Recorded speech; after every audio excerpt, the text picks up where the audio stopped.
Bonjour à tous et à toutes, Mariella Studio, donc coach spécialisée en épanouissement vocal, émotionnel et identitaire. Je fais vite une petite courte vidéo juste pour répondre à une petite question qui m'est arrivée donc via ma chaîne YouTube récemment. Et il s'agit en fait de si mon avis a changé concernant la chirurgie ces dernières années, parce qu'apparemment ma dernière vidéo concernant la chirurgie date il y a 2 ans.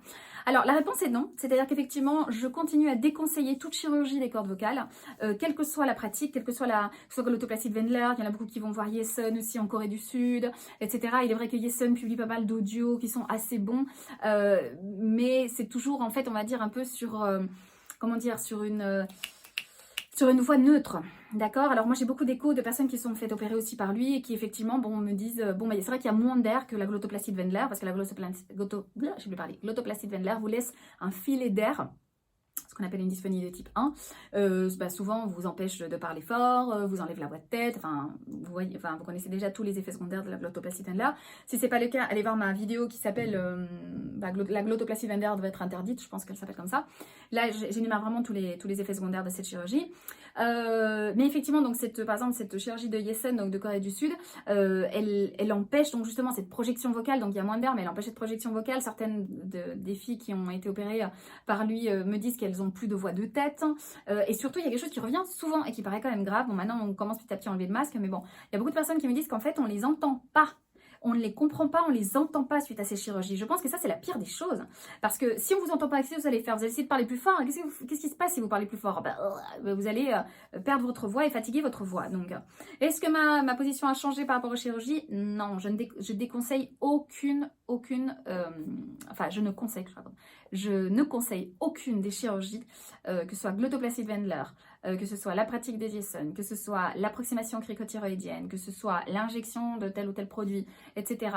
Que ce soit la laryngoplastie de Thomas, oh mon Dieu, quelle horreur. Enfin, je déconseille. Enfin, pourquoi? Vous avez une voix saine, vous avez des cordes vocales saines, vous avez une motivation, vous allez avoir une discipline d'exercice pendant 2 mois et demi dans votre vie, et puis votre voix va changer. Je constate tellement des bons résultats, même chez des personnes qui étaient très démotivées au début, très sceptiques au début, à la fin, même elles me disent « Waouh Mariella, mais en fait, pendant que je me plaignais, en fait, le changement est en train de se faire. » Et c'est comme ça. Donc effectivement, la chirurgie, moi je vous dis que non. Je vous invite à aller voir mes autres vidéos donc concernant la chirurgie où j'énumère vraiment en partie de chirurgie quels sont les effets secondaires négatifs. En tout cas, il est clair que, parce que vous êtes de plus en plus jeunes à faire appel à des demandes de féminisation ou d'harmonisation de la voix, en tout cas de modification vocale, vous êtes de plus en plus jeunes et il est clair que je déconseille de moins en moins parce que vous êtes jeune, votre larynx est jeune, vos muscles sont jeunes, sont élastiques, waouh. Et il y a moyen de faire tellement de belles choses. Donc non, ne vous opérez pas parce qu'effectivement la voix, vous allez en avoir besoin tout au long de votre vie et ce serait vraiment dommage de la... Quel mot je vais utiliser pour pas être vulgaire, parce que je suis souvent vulgaire dans mes vidéos, pour ne pas la niquer, je vais pas dire autrement, voilà. Parce que sincèrement, cette chirurgie, ces chirurgies, au fond, c'est ce qu'elles font avec vos cordes vocales, c'est ça.